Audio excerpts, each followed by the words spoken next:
What the next say? Let me see. Next.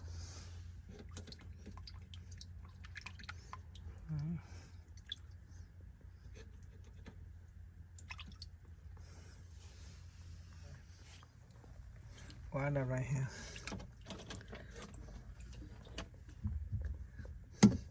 The tray inside right here. This is connected to the tray. Water tray right here. Water tray with leak.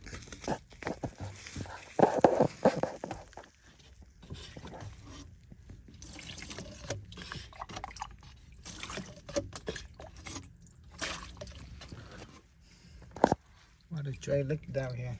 See, that way. Rồi cái này cái xích nước.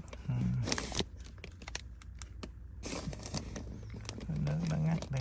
Đó. Đó.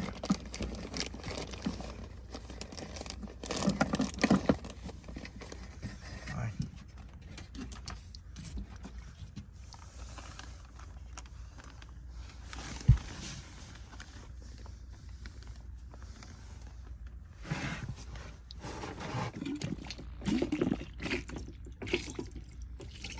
Đó, cái này bây giờ cái xình kẹt xuống dưới nhà. Đó.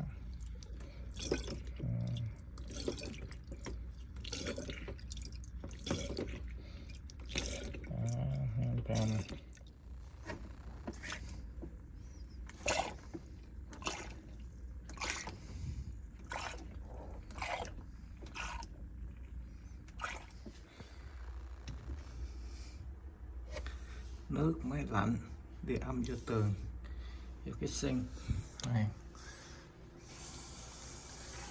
Ok.